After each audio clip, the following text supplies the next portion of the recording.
Welcome to my TV channel, Stay Humble. Today, we will talk about a comparison between two very different strikers, Alexander Isak and Erling Haaland. Now, first of all, I think this comparison is a bit ridiculous because the two players are very different in their style and how they contribute to their teams. But let's break it down and see what I mean. We're talking about strikers, and what does a striker need to do? They need to score goals and contribute to the game. When we look at goals, it's clear that Haaland scores more in goals. However, we also need to consider who he's playing with. Haaland plays with one of the best creative midfields in the world at Manchester City. When you have players like Kevin, Silva, and Grealish, you're going to get more chances to score.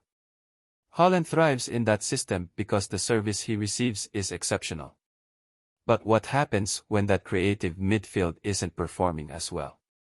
We've seen Haaland struggle with goal droughts when key players have been injured or have dropped off in form. While he's still been scoring goals, it's nowhere near his usual standard, which highlights how reliant he is on top-tier service. Put Haaland in a team like Newcastle, where the creative midfield isn't as strong, and I believe he would struggle to maintain the same level of output. Now, let's talk about Alexander Isak. He doesn't have the luxury of playing in a system like Haaland does at City. He's played for Newcastle, a team that doesn't create as many chances, and his midfield support isn't on the same level.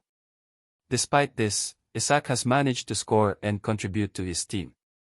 And here's the key point, Isak has been injured for almost half of the first 6 months of the season, but he still managed to find the back of the net. That's impressive. Even with limited minutes and less support, he's consistently scored goals, showing his ability to make a difference. He doesn't need to rely on his teammates to create everything for him. He can score from long range, close range, and even by using his dribbling skills to beat defenders. He has the ability to create chances for himself and contribute in multiple ways. In conclusion, Haaland is a good in goal scorer, but a lot of his success depends on the service he gets from his teammates. When that service isn't at its peak, we've seen him struggle. Isak, however, is more versatile and doesn't rely as much on his team to create opportunities for him. Even when he's been injured and his team isn't creating as many chances, he still manages to score and contribute. So, while Haaland is a top striker, Isak has shown more adaptability and consistency, contributing even in tougher circumstances.